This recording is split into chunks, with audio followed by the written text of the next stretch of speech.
Woo! What is up, geeks and gamers? It's your boy Q. And Q M.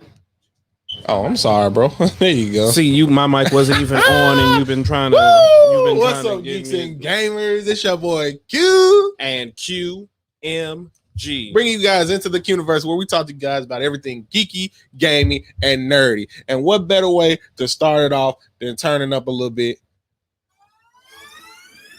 Another beautiful day, another beautiful episode, and we're back. We missed Mother's Day. We had to talk to our mom and let y'all talk to your moms, but we are back. It's another beautiful Sunday. QMG, how you doing today? Doing great. Yes, and you already know we got to put on for the geeks and gamers out there. You already know we got to put on. So without further ado, let's go ahead and turn up for a quick minute and get this episode turned all the way up. All right, cut that off. We're gonna get demonetized. We're gonna get an instrumental. It don't matter. We still gonna do that. What you want to bet? I know. Y'all find out next on Dragon Ball Z. You out here playing music that's gonna. But anyway, before I'm from the streets, from the real streets. But anyway, back to what I was saying. What a beautiful Sunday! It's an amazing Sunday. We got a great episode for you geeks and gamers out there. QMG, how was your Mother's Day and the previous weekday? You had a good time? You enjoyed yourself? Yes, I had family that came out of town to visit. Shout outs to Granny and Moochie for coming out and doing so. And yeah, that was awesome to see and awesome to experience. And shout out to our beautiful mother who birthed us. Yes, it was amazing. Her birthday is this upcoming Friday. This is facts, big facts. But yeah, so QMG, we got a good show. Yes, we're going to be talking about some Loki, some MCU. We're going to be talking about some Zack Snyder. We're going to be talking about Army of the Dead. And we're going to be talking about something we usually don't talk about, which is Dragon Ball Z. Facts. Rock the dragon. Doom, doom, doom, digga, digga, doom, doom. We're going to talk about some Dragon Ball Z. So, without further ado, it's been stated that Loki has changed up the game. No longer will it be on Fridays, but Loki will be the first MCU adjacent TV show that will be airing on Wednesdays, which is June the 9th or 11th. That is whichever date. June the 9th. That is the first full Wednesday of the month. So yeah. Okay, so June the 9th, you said? Yes. So that seems pretty cool. I could dig it. I think I can get into that. But before we get into it, because Loki seems to be very big right now. A lot of people are going to be in it. Owen Wilson is probably the biggest name besides, Tom Hiddleston that's going to be on it. But it's looking like it's very mysterious, very shrouded in mystery. We really don't know what's going to happen. We know it has something to do with this Loki that stole the Tesseract in Endgame and went back in time. And he's going to be dealing with the Time Patrol Association, but we don't know where it's going to lead, because a lot of people, including me, were very saddened to see that this Loki will be coming back, because he's like wipes away all the character development that he had gained through all the other ones. Yes. So I'm really ready to see where they take this Loki, if this Loki is even going to be moving forward, because we know Thor Love and Thunder is coming out. Yes. So now it just begs the question, are we going to get a fully revised Loki that still doesn't give a shit about nobody but himself? Or is at the end of this specific arc, he will come back to the Loki that we all know to have gained some type of, understanding of who he wants to be in a better light? So, QMG, what you think? I don't care about the show. So that's what I think. I don't care about Loki. I don't care about any of the stuff in the MC, what that takes place. I've never been a Loki guy, never been a guy who's cared about Tom Hiddleston or anything like that in any real measurables. I haven't. I think he does a phenomenal job in the role, but I'm not what's Loki gonna do next type of guy. I'm just not. I never have been. Yeah. That's just my opinions on it. So when they announced this show, I'm just like, I don't care if it's Lady Loki. I don't care if it's Teen Loki. I don't care if it's Old Man Loki. I don't care if it's into the Loki verse a little. I don't care about none of that because Yeah. the character is just has not done nothing for me. Yeah. And yeah, that's just my feelings on it. And if it does those things, it's cool that people get to see it twice in a week, which means it's going to fly just like that. And considering the discourse, for better or worse, about MCU, DC, MCU, Disney Plus shows, the discourse for those shows don't really have a long shelf life. So having them go back to back to back to back, depending on the quality of the show, might not work. Yeah. Even though I did really enjoy WandaVision and the Captain America and the Winter Soldier, that's what I'm gonna call it now. The discourse online, which is the bread and butter for all of these newer age nerd shows, that they weren't long. Despite how I feel about them, the discourse was not that long. Yeah. And so it's gonna we wait and see, but I'm not all too excited for it because it's just nothing there for me personally. Well, I could definitely understand where you're coming from because Loki, for me personally, is definitely seeming like it's gonna be the weakest. I don't know to what extent they're gonna take this story. Do you think that this Loki will be in Thor: Love and Thunder? I doubt it considerably because this is a Loki from a different universe, and if it is, and knowing how Taika from his last outing didn't take anything seriously to any degree to make you care. I don't believe that he'll show up for any significant point. I think it'll be like a sight gag and then him splitting. Yeah, but I don't think it's going to be, oh man, Loki is back in a considerable role. Well, he is from a different universe, but that's going to be the whole story revolving around the Guardians 3. Yeah, but not different universe, but different timeline. But no, Guardians 3, we don't know what Guardians 3 is going to be about. Well, we know it's not going to be the Gamora that died in the Soul Stone. Let what's his face tell us she's not even in the movie. So that's not what? So we're not even going to talk about what Guardians 3 is because I doubt he even knows what the hell that movie is going to be. Yeah. So I don't. So yeah, that's my 2 cents, 3 cents, 4 cents, 5 cents about it. I don't care about none of that. I don't think it will be referenced in a significant manner, and I just think that it's going to be the little multiverse thing or whatever, But that's about it. So, out of all of the things that are coming from Marvel, like, what got you the most excited? Like all the movies that we know are being slated. What are some of the movies that got you really excited? Venom 2. Let there be carnage because it's Venom and Carnage, and we want that Carnage and Venom and Carnage because we going Venom and Carnage. I'm not really feeling Venom. Well, I didn't feel Venom 1. Venom 1 was kind of bogus, like to me. I told you I had gave it a 6. That's your opinion, dog. But like I thought it was gonna be better because Woody Harrelson is playing a psychotic killer. I think that'd be cool, but that's I don't know. That's your opinion, dog. But for me personally, that's the only one guaranteed movie. Y'all already know I done spoke at length about good old Black Widow and the Eternals, and Spider-Man definitely not getting no hopes up about that. Hey, whoa! I don't care. I don't care nothing about that. Whoa! I don't care nothing about that movie at all. I didn't fail for that trick twice before going, there's something I don't like about this Spider-Man, but I'm gonna give it a chance. Nah, not this time. Boy, this movie is going to suck until proven otherwise. I'm not even going. You know what? No, I'm not even going to go that route and say it's gonna suck until proven otherwise, because that is disingenuous to the people who make the movie and whatnot. But I will say this. I will absolutely say that I am not going to sit here and pretend that this movie is going to be anything as a Spider-Man fan I want. Yeah. And I'm definitely not going to assume that it's going to be any better than what Into the Spider-Verse was, because I think that they will flail desperately and fail at that. And they're going to fail and fail. And that's just my 2 cents on it.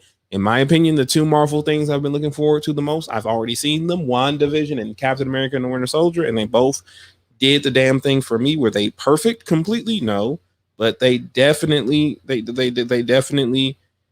what they had to do. I 100% disagree with you. If there's gonna be 3 Spider-Men in one movie, it's gonna be good. but we don't know that. We do. No, we don't, and we don't even know if it's going to be any significance. And we got to be honest to our audience about that. We're not going to sit here and tell you guys that Toby or Andrew are going to be in that movie for any substantial amount of time. We are not in the business of selling dreams, but this is a dream that I'm willing to buy. Shit, man, you better be prepared for them refunds, dog. Bro. Like they can't. Robert Molina and Jamie Foxx are in the movie. What that mean? And only one of them was in a Spider-Man movie people liked. What that mean? He getting a second chance. People didn't get a second chance. People can't get a second chance. We don't even know how much of a chance he's going to be getting. We don't even know if the man gonna just pop in there and just say some shit. Well, first, Spider-Man is gonna be good. I'm not gonna give it. I said this about Mortal Kombat. I thought Mortal Kombat was gonna be good from what we saw, but I didn't say. This is and we can go back to older Into the Quniverse. This was one of the things that I said I know is my most wanted movie of all time. Once Into the Spider-Verse had came out and it did well, there was only one other option. But see, that's because Into the Spider-Verse was made by people who actually wanted to do something cool with Spider-Man. What you mean? See, there you gonna see now. You finna start with the MCU Spider-Man hate. You know you don't like Tom Holland Spider-Man, and you don't like Iron Man being his mentor. I get that, but that doesn't mean we're not gonna get a good movie. No. Like, what you mean though? Like, what you mean? No. It's gonna be good. No. Just it's not going to be good because the MCU have shown that they don't know Spider-Man. They don't understand what makes Spider-Man Spider-Man. Hence why all of his solo films has been good, well. No, doing well and being good are two totally different things. And they were good. Your opinion is not there. No, they were not Spider-Man stories. I don't care if anyone likes it or dislike it. Those were not fundamentally Spider-Man stories. In the comments, did y'all like any of the Tom Holland Spider-Mans? And if you didn't, why you didn't? And if you did, why did you? Because I'm a fan of Tom Holland Spider-Man. That's nice. I liked all the movies he was in. I thought they were done well. I thought they made their point, and I'm ready to see more Tom Holland Spider-Man. But we have some people over here who are not as big as a fan of Tom Holland Spider-Man. We're not gonna say no names. Nah, dog. That shit was whack. That shit was whack as hell. And that's just my personal opinion. My objective opinion, the objective that I'm bringing to it is that it's just not compelling. It's not compelling to watch. And if they're going to, like I told you this before, when Into the Spider-Verse works is that despite it being about the multiverse and different Spider-Man, it didn't deter from Miles' story of him becoming Spider-Man, of the lessons that he was learning and the relationships with his family. The spiders just accentuated that because they each represented different aspects of his journey. And also their own journey was just based off of general knowledge of these characters were enough to keep you invested. So what they're going to do, the MCU has never expressed that type of nuance before, because that's not what the hell they make these movies about. They don't make these movies to be anything more than just spectacles. But the problem is, I don't believe that's true, because I felt that whole what you were saying in Spider-Man Homecoming. And what point? The point, the simple fact of him trying to make Tony Stark a surrogate father and Tony Stark not being a good surrogate father, and he's looking for that next. But as I've told, and that's been a recurring thing in his whole arc, even in far. As I've told you before, what you're doing is you're projecting. I'm not. That's what was in the movie. No, what was in the movie was, hey Tony, I'm right about this. Oh, but you're too young, and I don't know. And I think I could have did this better, and you're wrong. Oh, my bad. Turns out you were right, but not really, because I still am. That Iron still Man. Doesn't take away from the stuff that they were putting in the movie for Tom Holland's character as Spider-Man, who wanting a surrogate father. That's been a recurring theme in all of his movies, even in Far From Home. Him, as soon as Tony Stark died, he looking for the next person to try to be a mentor and father figure to him, looking up to Mysterio. Maybe Mysterio can do a better job. And as I've told you before, all of that was executed badly, because all of the stuff you said was not expressed in the film. Because had it been, I would be able to point and not point holes as to how that didn't work. In Homecoming, Iron Man was not receptive to that. So you telling me something has to be said in the film for it to be that? No, what I'm telling you is it has to actually be executed properly for it to be considered. That's a good way they executed it. It was not. If the movie ends and Tony doesn't flat out say, you were right, Peter. I should have taken what you said more seriously. I apologize, and not some half-assed. But we're talking about Tony Stark, who's been an asshole every single movie. If we're going to not use hyperbole and actually speak to Tony's character, we're talking about in the MCU. Yes, and that's what I'm about to say. If we're going to actually say that and not just say he's an asshole, even Tony, with the exception of Civil War, which in the end he did. At the end, make the huge sacrifice, but before that, he was an asshole. But no, what I was going to say, in other instances, he has said, "Yeah, I was wrong. Yeah, I messed this up." There's only even with how many times? It's not a lot, but there is evidence of that to the people he cares about. 9 times out of 10, he do some asshole stuff, and to the people he cares about. He might not say it to everyone. How did Civil War get started? If you let me finish, I'm just giving up points that's about to be disproven. I'm about to tell you. All right, disprove them then. I'm about to tell you. This man sat back when he got fucked shit up with Pepper. He was like, you know what? I'm gonna quit being Iron Man. I'm gonna do this and all of that, and acknowledge that he did. That's not saying I'm wrong though. Yes, he did, because he was like, yeah, I was running myself into the ground. He didn't say I was wrong. Quentin, you don't have to be literal in what you just. No, I didn't say that. You keep trying to say that like I'm saying that you have to be literal. All I'm saying is 9 times out of 10, Tony Stark's character has always been made a mistake. But my point is, he didn't do that with Spider-Man, which defeated. He did by the way that he thought was the best way. He didn't. Yes, he did, because in the original, at the beginning of the movie, Spider-Man wanted to be an Avenger, and he was trained to be an Avenger, and he got that taken away from him by Iron Man. So Tony Stark's character development, even though that might not have been the right apology, that's what he thought was going to be an apology to suffice to Peter Parker, and that did not. And Spider-Man chose not to, and that did not work for the movie because no, it didn't work at all because again, you don't. That's not how a relationship is structured correctly. So you're telling me there's no such thing as a dysfunctional relationship? But why are you presenting it as a ideal relationship? Because how can they do that when we know Tony Stark's character? Because that's it's not beneficial for Spider-Man. And if the whole point is that Tony and Peter's relationship is beneficial to one another, then why aren't you giving us any evidence of that?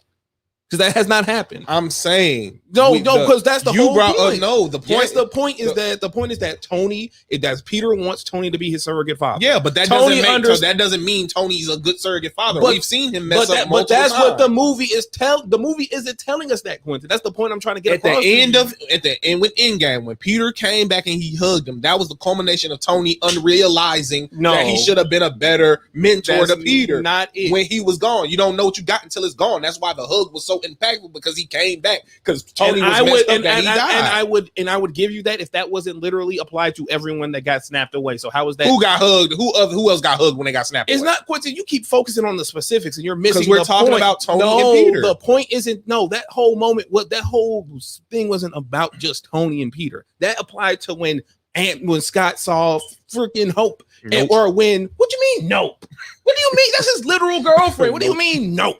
What? That's why they made that scene so more. No, they made that scene impactful because they keep thinking that is the correct way to handle a relationship, and it's not. That's my whole point. Nope. All of the examples you are giving me are not illustrating how this is a good example of a relationship. I'm not saying that yes, it's a good example of a relationship. Because I'm saying that you're trying to project that even in dysfunction, people can learn stuff. They did not have an ideal relationship. We know this. No, that's not what the movies have been telling us, that the relationship is dysfunctional. They're saying that how when Tony Stark doesn't even know how to communicate how he really feels to Peter, because they're not treating until after Peter dies and come back. They're not treating it like that. Because if that was how do you figure that when he was finna hug him and he thought he was finna hug him and he's opening the car door? The beginning. We're talking about the culmination.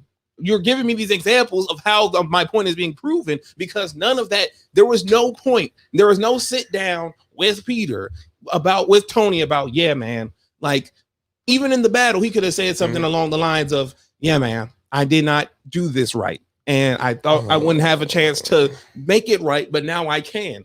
In Far From Home, none of that was Happy or no one came to Peter and was like, Tony actually cared about you, right? Like this wasn't something. He gave him the glasses. No, stop that shit right now. I'm killing that shit right now. What you mean? No, because giving an underage child, just because it was dumb doesn't mean nothing. Exactly my point, Quentin. That doesn't make any sense. That's not helping us come to the conclusion that this was ultimately a good relationship. You keep giving me these examples of how it's dysfunctional, but where is the example that these movies keep trying to tell us that this Peter-Tony relationship was good? That's my whole problem. Not that it was dysfunctional, not that Tony could have, come to a conclusion that he messed up, but why do they keep treating it like it's okay that at the end of all of this, it's okay that Peter's and Tony's relationship was like this, and there is no closure for Peter. There is none, because as we stand right we here, know it wasn't. That's no, Far From stop Home. saying we don't, because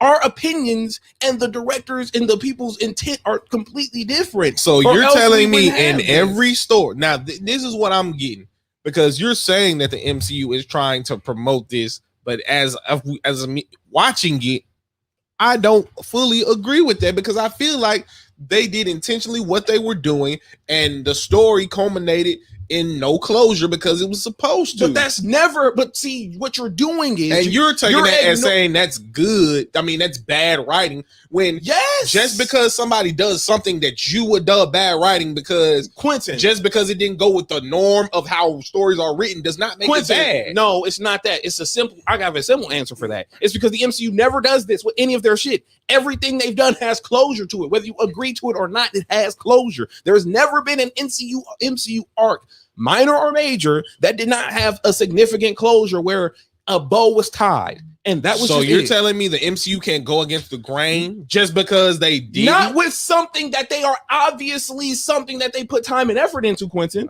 This was I not. feel like it. This was not. We're gonna agree to disagree, because I feel like it was done properly, especially in Tony Stark's character from Iron Man 1 all the way up to Endgame. Then why do they treat him like a god? Then, like a godsend? Then if he's Robert Downey Jr. No, fuck that, because that's not you. What? Robert Downey Jr. Robert Downey Jr. Bro. No, dog. That's Chris not right. Evans, bro. No, it's no. Like take Chris like Hemsworth. real talk though. Like take the actor memes out of it. Within the universe, in the context of this, why is Happy in? We don't even see Pepper. Like that's the biggest. Like I remember when folks were like in The Force Awakens, it was the biggest indictment that Leia didn't console Chewie about Han dying. The biggest indictment about Peter and Tony's relationship is that Pepper has had no interaction with this kid. Well, at all. Now that is something that I can agree that was done poorly. His relationship with Pepper was very glossed over. It was non-existent. I never disagreed with you. Never brought that up, so I never had a chance to disagree or agree. But I agree with you. And that's a major example, because if Tony felt this way about this kid, even to himself, he's going to talk to Pepper about that. Absolutely. I don't give a damn how much of an asshole Tony is. That is something I'm agreeing with you. But and I think that should have been put in the movie. I agree. And I'm saying that it doesn't make sense. But I'm still saying that the scenes that we have had did not give me the same feelings. But it ended with nothing of substance, because what? Tony's entire existence has ruined Peter's life. That's like, let's just call it. Let's just. How is that? He, first of all, got him killed. Whether yes, he gave the Edith glasses to, but Peter should have never gotten the Edith glasses. But he should have never gave them. No, he shouldn't have had it in the first place. Fuck who he gave it to. And obviously, Spider-Man's life is not ruined. Obviously, now you just being facetious, because it's ruined. It's Spider-Man. It's a Spider-Man movie. You think at the end of the movie his life is going to be messed up? It's not going to be anyway, and it's not going to be better. It's not going to be better. It's Spider-Man. Modern Spider-Man, like real talk. Modern Spider-Man people don't make sure Peter's life is okay at the end. No modern Spider-Man story has ever ended with Peter being okay. Not since 2004. Spider-Man 3. So Amazing Spider-Man 2, when he was swinging that manhole cover, he wasn't straight. He wasn't good. What happened 15 minutes before that? He wasn't straight. Quentin, he was coping with the death of his girlfriend. And this had been 2 months. And he was depressed. It had to take the Rhino rampaging for him to even get. So you telling me somebody can't like be depressed, get over being depressed on their own time, and coming to terms with what happened and be better? Quentin, everyone knows who Peter Parker is, Spider-Man, and he's framed for a murder of a guy, which obviously is not going to stick at the end of the movie. Again, Quentin, you are so. What? So if we're gonna take that, then why watch anything? Why be invested in anything if we're just gonna be like, well, nothing's gonna happen to him? Then why the hell are we sitting here talking about it? I'm not saying that because they have had movies in Game and Infinity War. We knew that they were gonna. Then why bring it up? But I'm saying because you said his life was gonna be worse, and it's not going to. You said Iron Man messed up his whole life, which it did, as it stands right now, until we see Spider-Man, whatever, as far as No Way Home, as it stands right the fuck now. Yes, Spider-Man's life is fucking ruined. He can't go home. He's a fugitive. His identity is out there. He still has a lot of enemies. How is he just sitting there going, get on up? He is. No, he's not. He's not. Tony ruined his life, bro. He ruined his life by giving him something that he should have gave to either his wife or best friend who's in the military. And as a result, that led to a bunch of stupid shit happening because the guy who should have known better sent an alien in his place who didn't fucking know shit. Well, that's Happy's fault for not giving it to him when he was an adult. Why would you give it to him now as a teenager? What you mean? It was in Tony's will to give it to Peter immediately when he died. That's Happy's fault. What do you mean Happy's fault? It was in Tony's will to give it to Peter that shouldn't even have been in the will. So, I know we went off on a tangent. For all the geeks and gamers that are tuning in, we were talking about Loki, but you know, I gave you my answer. When we get to MCU and Spider-Man, you brought up this Spider-Man haters. You literally brought up Spider-Man. You did that. We got spider haters over here. You brought up Spider-Man. I said, you said, what was I? You said literally. So what are you excited about? I said Venom 2. Didn't say nothing about Spider-Man. You said, what about Spider-Man? And you know exactly what I was going to say. You knew exactly what I was going to say. So we go back to Venom because the Venom 2 trailer has come out. And needless to say, I'm not excited. It seems like it's going to be a more bunch of hanky-panky, early, no Venom fighting until the last 20 minutes of the movie. So from the first trailer for the movie, you just thinking that? Yep. It's just gonna be some Venom in here cooking eggs. Like, no, bro. So I want to see Venom fighting. I want to see some fights. Oh my god! And you out here talking about you understanding film stories, but you just want some fights from Venom, yeah. Even though Venom is godlike, he's the king of all symbiotes now. No, you just first of all, you just reading Instagram from it. I read the whole comic, sir. Venom is the god of all symbiotes. Where you buy it at? Where it at? Buy right. Tragic. Venom is god of all symbiotes now. But that ain't got nothing to do with this original take. This is true. This is true. Woody Harrelson, hopefully, will be the best part for me. That's what I'm waiting to see because Woody Harrelson is Carnage now. Mr. Cassidy, he will be playing Carnage. So we will see. But it's looking like Venom gonna be on some more hanky-panky, I cook on a daily basis type stuff. So that's what the fans wanted. That's the type of stuff that made Venom a smash success back in 2018. And I didn't like it. Okay. It gave it a 6 out of 10 only because Venom looked cool and he looked too CGI. Oh man, this is this complete and utter impossible practically suit. Then the last time they tried it practically, okay, we get it. It did look ass. Topher Grace didn't do the best Eddie Brock. Can I go on another tangent because that statement just pissed me off? Bro, do not CGI. What the hell are you expecting these for? How? Like, come on, bro. Come on, this ain't no YouTube. I'm not saying too CGI like in a bad way. I'm just saying the way they went with the costume design. I didn't prefer. But okay, it should have. Okay, I can give you that, but don't say it's too CGI. I didn't mean that. I meant, you know what I meant. No, I didn't, or else I wouldn't have got mad. But yeah, so I'm not really excited about Venom 2. Geeks and gamers, let us know if y'all excited about Venom 2. Let us know how y'all feel about Venom 2. Because I am not excited about Venom 2. It's gonna be dope. I hope it's dope. It looks like this is coming from a guy who liked Venom more than he liked Spider-Man Far From Home or Homecoming. Yes. So no. And there's a lot of people who feel the same. Or else people wouldn't or else people like me wouldn't constantly complain about the shit. As soon as you said that, this is how I felt. I know.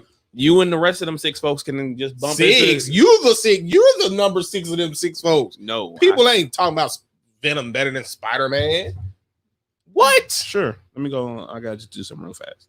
You go ahead. Talking about them 6 folks? You gonna ask them 6 peoples? Sure, them 6 people. Crazy. But no, I'm just being facetious. Venom 2 looked it's definitely gonna, I'm pretty positive it's gonna be better than number 1 was, especially with the introduction of Carnage. So I'm ready to see that. I'm ready to see how dark they get. with Carnage. I want to see how far they push the PG-13 aspect with Carnage. It looks like it's gonna be. It's rated R. BTW. Oh, it's rated R.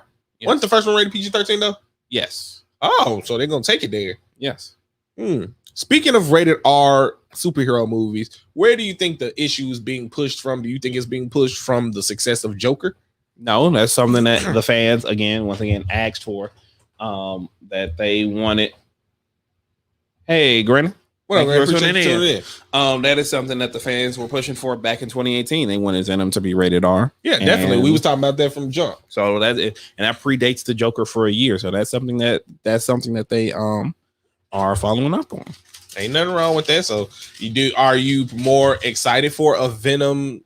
Are you more excited for Venom 2 being rated R, or are you more excited for being PG-13? Do you feel, what do you want? What do you want out of Venom 2? I just am glad that it is coming back with the cast and crew and having Andy Serkis as the director. I am not a stickler for ratings of films like that anymore. I feel like if a director enjoyed and felt like he had the most time to tell his story, that is more important than a rating, because I do sometimes feel like that type of thinking is a crutch to filmmaking. People will assume that, like Mortal Kombat, it's rated R, that means it's going to absolutely be the best version, and it wasn't to me. And that's just, so that's not necessarily a plus or a minus. It's all about how you utilize it and how you take care of it. So yeah, definitely. I definitely agree with you. Venom 2, man, hopefully it's good. Hopefully it makes me feel better than Venom 1 did. I'm definitely gonna go see it or watch it at home when it comes out. But yeah, so if y'all haven't seen the trailer for Venom 2, go check that trailer out and tell us what y'all think. Come back in the chat and tell us what y'all think about it. But moving on from some MCU stuff, we'll be talking about that more next week. We'll definitely be getting deep into it once. We'll keep talking about a little bit of Loki and what's going on in the MCU with all the movies slated, Shang-Chi, all these other movies, the Eternals coming out. We're definitely going to get really deep into it before they start to drop out. Black Widow. Yeah. But moving on, we have another movie from somebody that's been really working hard lately. When he had this movie Champion, Back from the Dead, Zack Snyder has another movie that's coming out, another supposed blockbuster hit starring Dave Bautista, aka Drax, which is Army of the Dead, and it's looking like it's gonna be really out there. It has my boy Ghost from Power as a character. He has got a very tough cast. You guys look like very rugged, very cool. Yep. And the zombies are not your typical zombies. We have more intelligent zombies. They're being ran by a queen, it seems like. King and queen. Zeus is the main zombie bad guy, as well as zombie animals. And people for some reason have like a very strong love for the zombie animals, like the tigers and the dogs. People love those parts for some reason. So Army of the Dead, Zack Snyder's Army of the Dead, QMG. How excited are you for the Army of the Dead? I'm very excited. A lot of good people have seen it in their theaters because it did have a select theater release, which is awesome. Saw it in IMAX. We actually have that here, by the way. Shout outs to Rap Nerd Jason. Shout outs to Wonder Meg for their reviews. Check them out if you guys have not on the YouTubes. And I am very much looking forward to it. My favorite zombie horror movie of all time is Zack's Dawn of the Dead, his version of it. So I am absolutely ready. Hold on, whoa, let's back up. Because I think I missed something. So the Dawn of the Dead that we saw when we was little, that was Zack Snyder? Yeah. So is it a continuation of that? No. Same universe? No. Oh, okay. Because that is owned by a litany of individuals, unfortunately. Okay. That's why you will never find, just found this out. That is why you will never find either the George A. Romero or the Zack Snyder's Dawn of the Dead on any streaming service because of rights. You have to buy a physical if you want to own it.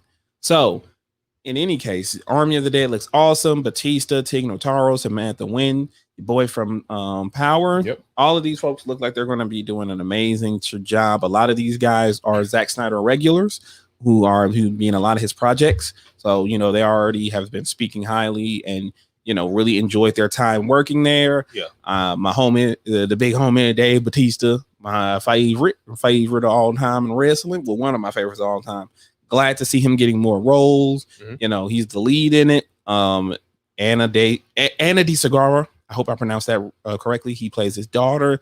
That is going to be awesome. I cannot wait to see it on Netflix on May 21st.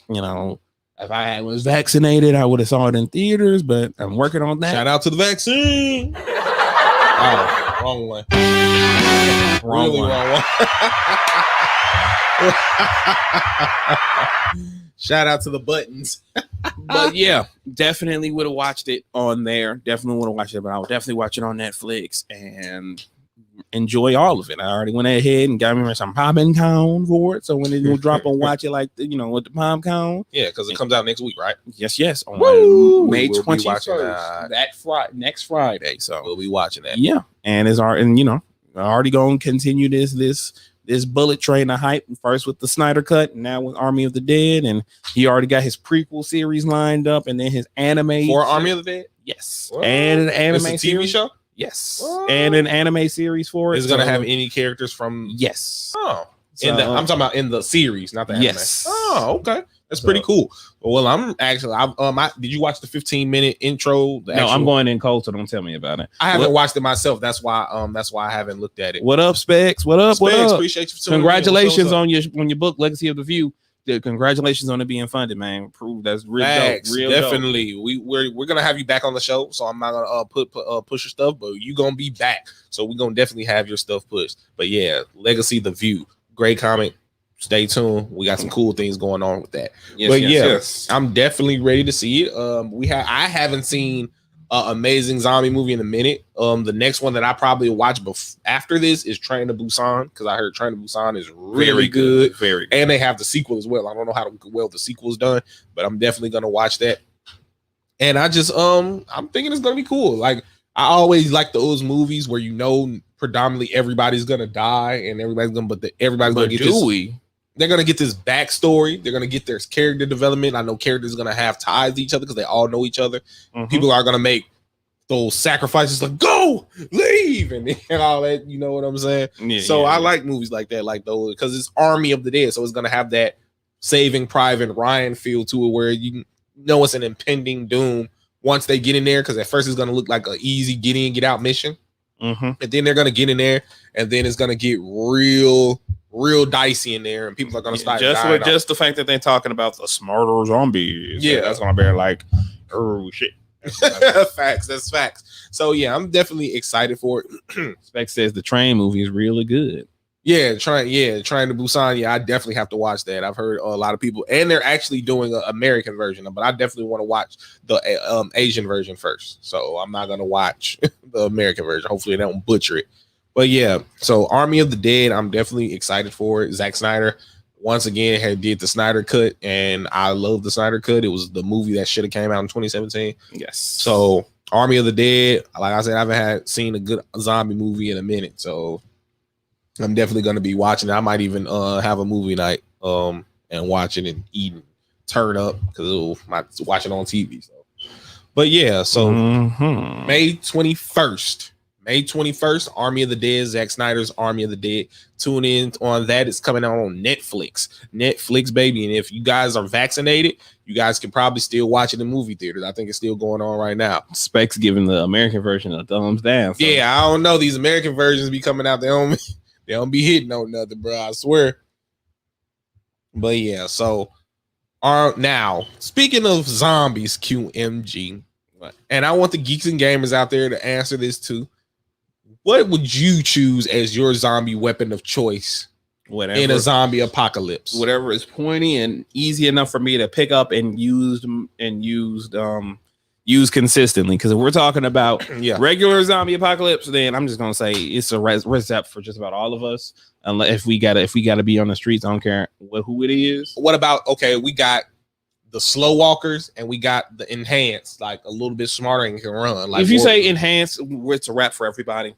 So I'm not even going. Oh no, this ain't U.S. Agent. This Steve Rogers. This Steve Rogers back here, bro. Yeah, if it's enhanced, then it's a wrap for all of us. So I'm just gonna say. Well, you ain't. So you just gonna curl up in the fetal, and no, that means you just can hang up whatever plan you thought you had. Because if you got an enhanced zombie, then you got to have some military training to survive a little bit longer than your average. So you might as well. I'm just gonna say a gun or something pointed. If we talking about the Shaun of the Dead zombies, then it's just like I just give me the good old Aquaman coin dread and call it a day, and get down like that. But no, I'm not finna go ahead and just you talking about enhance. Like, come on, bro. like the ones from 28 Days Later. Like, no, because we are going to die. Damn. Like, it don't matter. It don't, he didn't even think about it. She like, said, this we ain't gonna no die. this ain't no movie. Like this ain't no movie where folks got plot armor and shit. Like you gotta think about a lot of stuff that like a lot of real life scenarios. When you bring up goddamn, you got the camera showing on your face, ain't it? Oh, my fault, bro. They want to see you. I know they want to see you. Go ahead, do your thing, bro. Do your thing. No, I'm just saying when you ain't got no when you ain't got no plot armor or nothing. When you ain't got no plot armor or nothing. When you ain't got no plot armor or nothing, you can't talk about some enhanced zombies. Why not? Because they're enhanced zombies, bro. What the hell you talking about? You talking about why not? No, it's not. No, it ain't no question. This ain't no fucking Resident. They survived 28 Days Later. No, because it is a movie, and that's an old school joint. Zombies Ain't My Neighbors. That's the NES, the SNES. That's the one with the little boy, and he got the skateboard, ain't it? Yeah, top down joint. Yeah, I haven't played it, but I've seen a lot about it. Yeah, me too. No, this ain't no goddamn Resident Evil where if you get bit once, you're still not a zombie and all that. No, you talking bird about drip drop in your eye, and now you outraged. Nah, because you trip once and shit, and you sprain your ankle for reals and shit. You like, nah, bro. You talking about enhanced? You talking about regular hunky donk zombies? Then yeah, you definitely got a chance, especially if you weaponed up and shit like that. But you talking about enhanced running zombies? Yeah, no, you're done. That's okay. That's now, let me spit this flavor in your ear.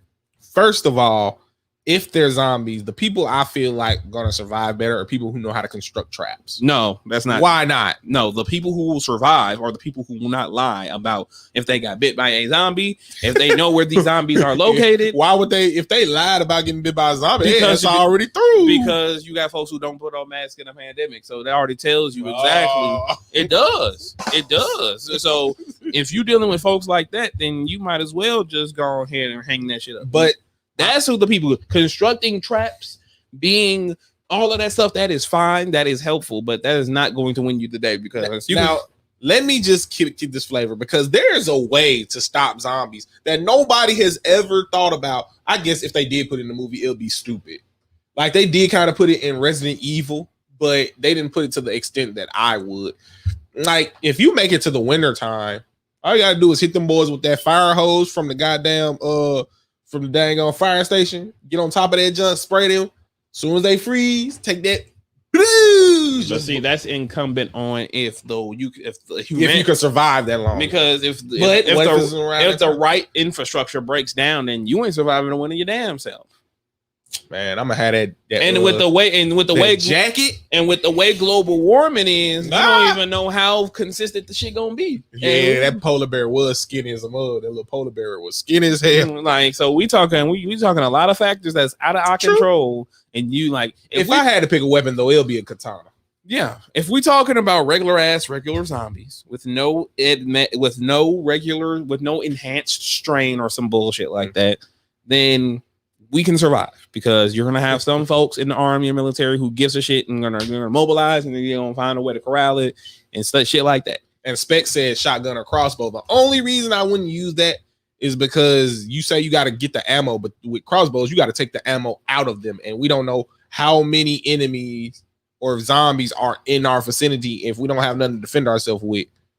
I'm gonna go like unless these zombies are like super durable, just give me a regular handgun. So shotgun recoil in real life.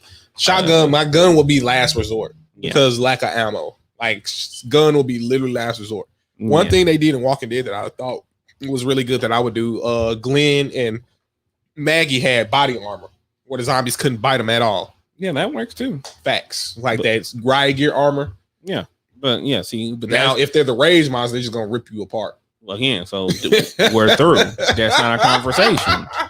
Like you can hang that shit up. You know, like if there were anything from World War Z 28 days later where they just ripping at you and grabbing you, if it's enhanced, if it's not, so if we're talking about something like a Los Ganado or motherfucking shout out RE8. Shout out RE8, by the way. RE8. Yeah, in the walking, yeah. But see, like if we talking real life, like if it's not for the plot, so you know, the writer can't just say, "Oh, we have the army, so the army died, so we're all on our own." Like if we're talking like real life, if the zombie apocalypse was to happen, either zombies or rage, you have to go. You have no, to not right, not I'm being like zombies, not enhanced, not rage, but the slow. If man, there ain't no way I'm finna die by them shots. If you are in a highly populated area with folks who are good up on zombies and shit, then there's a high chance you're going to survive because nobody's going to be trying to get bit. Nobody's going to be trying to let the zombies in. That's facts. And if you have to travel, they'll be like, hopefully you won't be with some folks who, you know, don't know the route. And why don't folks ever just take the zombies' legs out? Because you're running the risk of getting scratched or bitten, and we don't know how it's contagious. That's another thing. But I get it, but you could take their legs out from a distance. But if we're talking about any sort of enhancements, we're through in real life. like humanity as a whole might not be, but the whole most of the population is gonna be through. Like it's any type of enhancements, bro. Any type. It's just it's just like that. Man, if I see a grown person on top of another person eating their guts out, first thing I'm gonna do, curb stomp. No, see, that's your first fuck up. Doing it close range. Man, them folks ain't finna get me, bro. It's over with. It's over with. It's a wrap. I mean, like, cause them folks be running while the other person eating the person's guts. Just beat the other two people up. No, because you opening yourself up. Curb stomp the one that's getting you doing too much. You see, curb stomp you're doing too much. You're doing way too much. Let us know what y'all would do if y'all was in the position where y'all first saw the first person zombie eating that first person. Like on 28 weeks later, when the husband kissed his wife and turned into a zombie, just went in there and got to biting everybody. Those rage monsters, you can't do nothing about that because they too fast. They rage, they run, they just bite the next person. The old school judge, you do not just run. You don't just actively try to. Like you don't just actively try to go up to zombies, dude. That is not like I don't care. You're not gonna do that. I'm not finna go. If I got a weapon, I'm busting some. Like I'm not finna. If I see somebody being ate, that's on them. I'm just gonna keep. You gonna keep running. Then the zombie just gonna bite somebody else. What the fuck? It's about self-preservation. It's about getting into a point. Hey, we know what type of zombie survivor he is, y'all. No, I'm the type of person that if I can, I will. But I'm not finna go out of my way in a zombie apocalypse. Why would I do that? Who am I helping? Facts.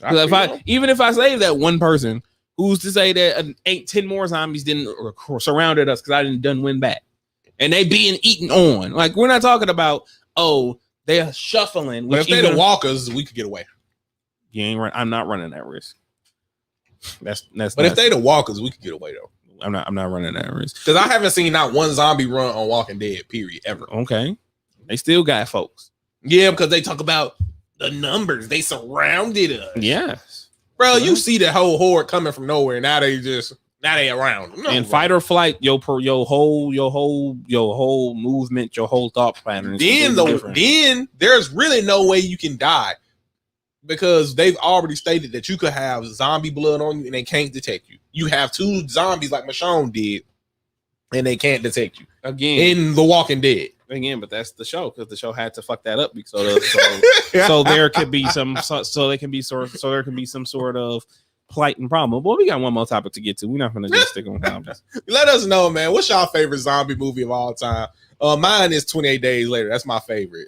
Mine is absolutely Dawn of the Dead. 28 Days Later is absolutely a dope movie. Facts.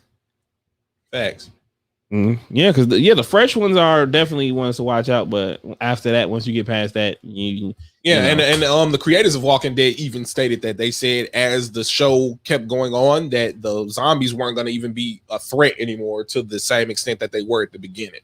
That because they're decaying and dying, and there's no more food for them to eat, so they're dying off. Now it's like the the Whisperers and the other factions within the Walking Dead world. So yeah, you're definitely gonna have those moments where the zombies are no longer, and that's another thing if we talk about zombies too, because once the population goes down, even unless if especially even rage monsters, they have to sustain for a certain amount of, they don't just stay up, they're still human, so they need to eat, they need to live, they need to survive. So after a couple weeks of not eating people, they're gonna die off or eat each other. So you just have to survive that month from the rage monster. You feel what I'm saying? But yeah, so Army of the Dead, May 21st. Tune in. Zombie movies rock. But yeah. So we got something to talk about. We usually haven't been talking about because there's been a lot going on. But Dragon Ball Super has been announced, officially confirmed that they'll be having a 2022 movie. Yes. And I am not excited because I know because I gotta come in with my hold on. We got some comments. So before you start pressing facts, I was finna to. Well, let's read the comments first. Pull the comments. I got the mouse. Facts. I'm clicking on it. All right, I'm getting off of it. You do it, bro. They spot moving like bugs to stay alive. Oh, facts. True. Facts. They stopped moving like bugs to stay alive. Got you. Got you. Now let's go to your little button that you was gonna say because you already.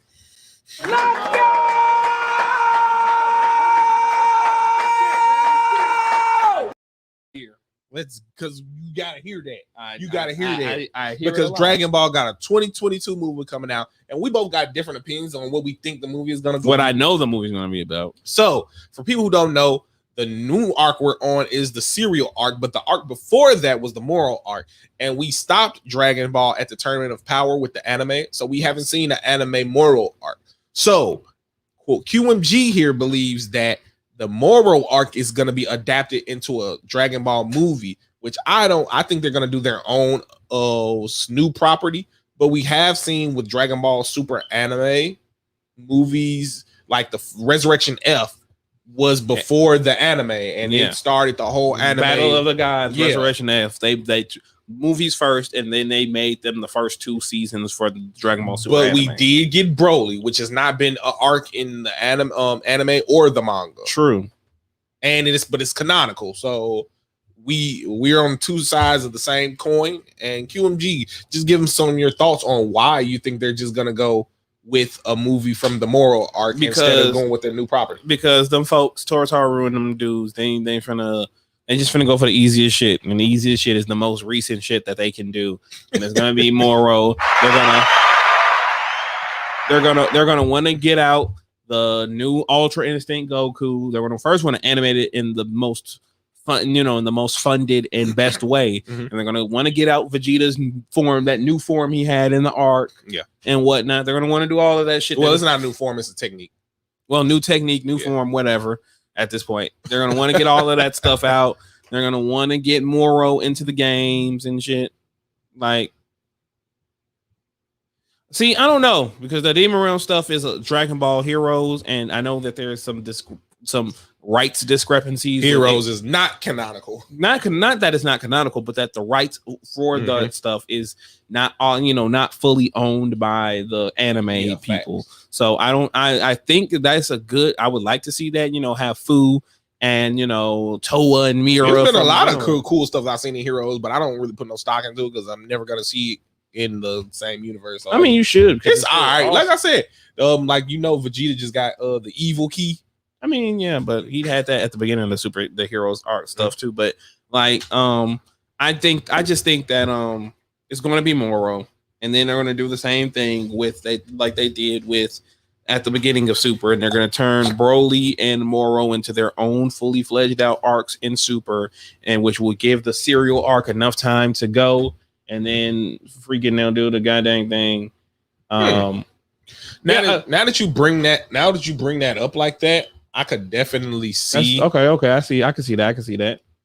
Now that you bring it up, I definitely could see I could see how you're setting it up as Broly. They have done that with Super going from the original beginning. So I could definitely see that working once you bring it up like that, like fleshing out the Broly arc, because there was a lot of stuff left untouched that they could have went with. So from the beginning to the end of the arc. and then going into the moral arc, that's gonna add them a lot of episodes, people tuning in. So yeah, I could see that. I could definitely see that. But then they will have, and they did the Broly movie. But was that after the Tournament of Power? At the very, remember Goku was like, we fought many strong opponents. Yep, like, it was, and they had the sizzle of all. So the they've already done that. So they're gonna have the moral movie come out. Then Super's gonna come back with a fleshed out Broly arc. Yeah, fleshed out moral arc. I could see that. But that's just me speculating because I don't think that they're gonna do Granola. I don't think that they're going to do anything original. It would be awesome if they did something original, but then again, that's like, okay, you already have this new arc. Yeah. And that's after the arc that we don't see. And we still don't know if Super's coming back as an anime at all. So it's just like, what are they going to do? I'm almost 80% positive that it's going to come back as anime. I am too. But like I said, at this moment, we can only go on what we know and not what we don't. And I think that it'll be like Spec talking about the Demon Realm. I'm excited for that. Hell, I wouldn't mind if they if Super's movie is an amalgamation of the Xenoverse and the heroes, like a multiverse. That's wishful thinking. A multiverse type. Deal. I doubt they're gonna go that route. I doubt they're gonna go that far with it. Okay, so he brought up Broly vaguely at the beginning of the moral arc. I didn't know that. See, so that's so that definitely lends credence to that idea, but I would like to see it into the Dragon verse where it's I'll even take it a step further. Have it be GT mainline and the Heroes universe, all of that converge and like in a multiverse way and have them take on Fu, because that's basically kind of what Fu has been doing in his appearances elsewhere, like in Heroes and in Xenoverse 2, so I wouldn't be surprised if they do that, like having I'm very I don't believe they're gonna ever cross Heroes with the mainline universe. Hey, if it make Toei and the boys, they don't care about one damn thing. If it make dollars, it makes sense. Now, I swear, they do not care about nothing else. If the story's good, if the fights are good, those are all great. Because I would have felt like as long as Heroes been out and as long as Super been out, I would feel like they would have already crossed the manga over into canon. But see, there's a difference. See, the manga, they don't like the manga only is going to sell so much because it's new specific place. The reason why they do it so much in the video games or in the video games at all is because that makes the most money. If they do a movie about this, that's going to bring in so much revenue. Like imagine seeing Super Saiyan 4 Vegito. Come on now, or seeing the return of freaking Super Saiyan 4 Goku from GT. And I think this is the first time where we sit on the opposite side of the coin that we usually be on. Because usually you'll be the one to be like, that does sound cool, but I don't see them doing that. I mean, and personally, I'm usually the one that's like, what if we see Vegeta? I mean, I don't see them doing that either, but I'm just like, if it's not going to be Moro, then what else could it be? By next year, I can say that the Granola arc, because he was always known for making movies that had nothing to do with. But that was when Toriyama was at the helm, and he was, Well, Toriyama is back, but he's still not the lead. He's still Totaru. Yeah. And so that when Toriyama was in the lead, he and more importantly, it wasn't just because they needed it. It was because they needed to Okay, Heroes was a sneak peek of the anime manga, but they split up after the Broly movie. Okay, I got you. That does make sense now that I'm thinking about it. But no, with Toriyama, the movies served as breaks when he was trying to come up with ideas for where the anime / manga would go in. So he would use those movies. That was where Super Saiyan. But we didn't decide on what the hair color for Super Saiyan was going to be yet, so we just kept it yellow and it's false Super Saiyan. No, I take that back. Toriyama actually doesn't do the movies. It's actually other people who work with Toriyama. That was my mistake. And they do the movies, So they basically do the movies whenever Toriyama is at a low period and doesn't have anything out. So then they do the movies. So that's why I'm like, either it's going to be Moro and they're just setting up what they're going to do with Super again, or they might do something balls to the wall and a gimmicky movie that people are going to be excited to go in there and see just to see it.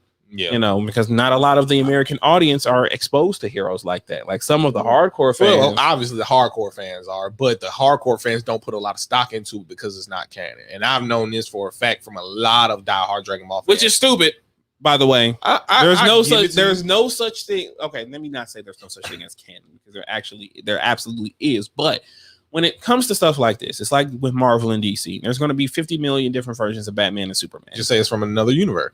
Yeah, but that's what I was telling you when we were talking about Spider-Man, and you were saying that Spider-Man didn't act to the way that you thought Spider-Man should. But there's a different. But see, like I told you then, that one I would be cool with that if they were not trying to push this like this is a traditional Spider-Man. If they were openly saying, well, how are they doing that when he has Tony Stark as his mentor and not Uncle Ben? Because Feige and everybody else, Feige don't know what he's talking about all the time. But he's the main honcho, and if Feige says that this is something, we're giving you a traditional Spider-Man, then you have to take what he says as face that is his intentions at face value. Whether I agree or disagree is irrelevant because his intentions are that.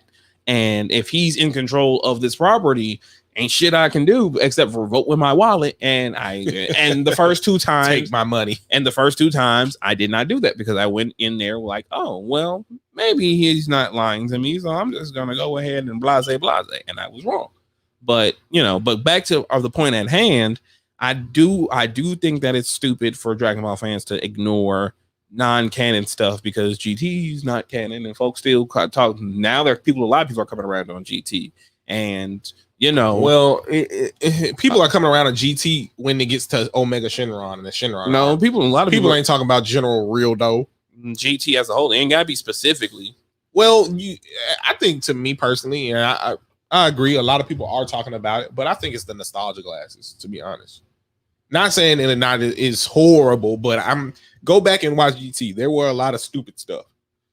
And I think people are putting on the nostalgia glasses after so long. And arguably, Super Saiyan 4 Gogeta is the number one character everybody loves in Dragon Ball, period. So I wouldn't say it's purely nostalgia glasses. I'll say that coming with Super being, finished to this right now, I say that it definitely is something that definitely is something that is people are really comparing back the previous sequel series to Z, which was GT, and while GT definitely had its faults for sure, I'll say that the one thing it did better than Super, even Tournament Power Withstand, which I absolutely love and think it's legitimately one of the best Dragon Ball arcs, period. Yeah, I like Tournament Power. GT took its shit seriously. Was the gags a little bit out there? Yes. Was some of the I think the concept for the characters is what really got me. I love Super 17. I wish we could have got Super 17 in the regular series.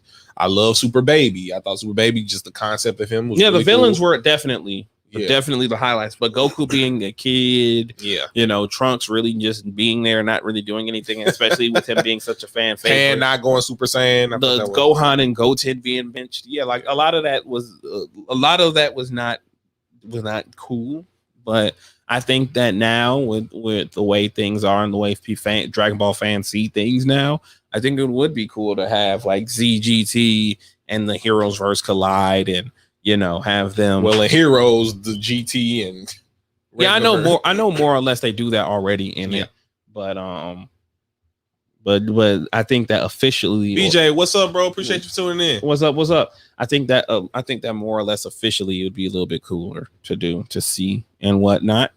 But yeah, that's just my 2 cents. I do legitimately think it's Moro, like beyond a shadow of a doubt. But if it's not going to be Moro, I do think what Specs was alluding to, the Demon Realm or more out there, because when you talk about the Demon Realm, you have to talk about the Mofu and the multiverse and his plan. So I Mafuba. think that's different, but I think that is the key. Yeah. So I'm thinking, like you said, it could be Moro, but I'm thinking it's gonna be something brand new.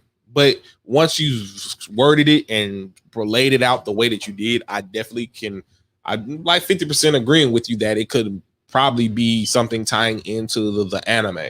But like we stated before, we don't know if an anime is coming out. That's why I'm thinking that a property, whatever movie they're going to do, is something that has nothing to do with anything. Because I would just think that they were going to give us something special. Maybe a Broly 2. Broly is the biggest Dragon Ball character movie-wise. That is true. That is true. And we didn't really get any closure with him. We haven't seen him in the moral arc or the serial arc, which a lot of us assumed when the anime came back we would, and that Broly would be a regular character, which we haven't seen. So yeah, see, COVID messed up a lot of stuff because I'm certain that had the pandemic not hit, we would have had Dragon Ball Super last year or at the very least this year. Yeah, definitely. So, yeah.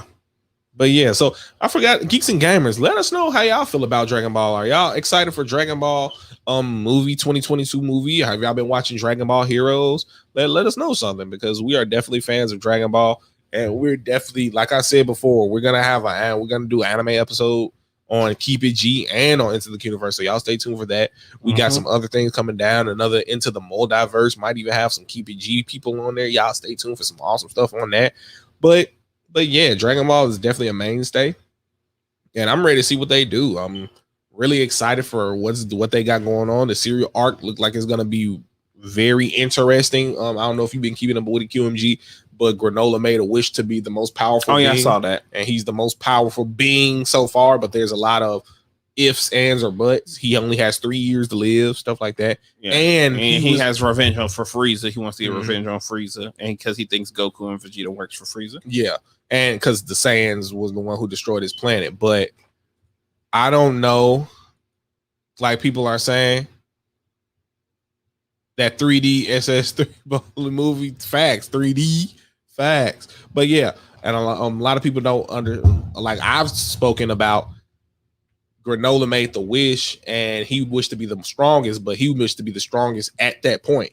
It didn't say that people couldn't train to get stronger than him. You know what I'm saying? Mm-hmm. Just at that very moment, he was the strongest being in the universe. So obviously, Vegeta and Goku are gonna do something at the end and win. And Granola might not even stay as an adversary. You know what I'm saying? But I don't know if it's gonna culminate in Frieza finally dying for Frieza is one of them things that just never stays dead. But yeah, so this was a great episode. QMG, you got anything to talk about before we get on up out of here? No, this is a dope episode. Yeah, great episode. You already know we finna do some more criminal minded activity. Finna play some more unlicensed music. No, I'm just Completely licensed music. But bruh, get your grubby paws up off me. No, I'm just playing. But thank you for tuning in. QMG, do you got anything before we get up out of here? You got any shout outs? Got any people that you want to shout out? Your crew, your guys, your geeks, your gamers, your girls, you want to shout them out? I mean, per usual, shout out to the Multiversity crew. Shout out to everybody out there, doing the damn thing. Shout outs to Joe, Mike, Aaron, Key, Avia, the whole 9 yards, all of them. Make sure you follow them. If you don't, make sure you subscribe to our YouTube channel if you haven't. Also me on Twitch for the most part on Multiversity Gaming. I'm playing through Resident Evil 8. Shout out Resident Evil 8. It's awesome. I've been screaming. If you've friended me on Facebook, you've been seeing my clips of me screaming playing the game. It gets scurry. And hopefully this upcoming Saturday, hopefully this upcoming Saturday, me and the MD crew be playing some Mario Party. So yeah, you already know how that's gonna go down.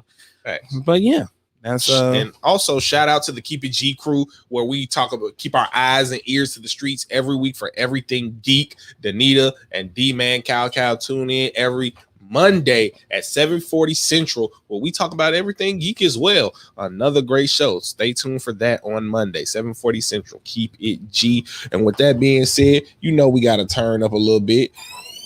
Yeah. We got to put on for the geeks. We will have a nondescript song to play next week. So thank y'all for tuning in to Into the Quniverse. It's your boy Q and QMG, where we on our P's and Q's, we GQ smooth, and you already know how we do. Yes, Trump shooting the Kamehameha. We don't know how that happens, Specs. But yes, thank y'all for tuning in. He learned it. Well, we always put on and the Genki Dama. How else would he do it? Peace. Peace.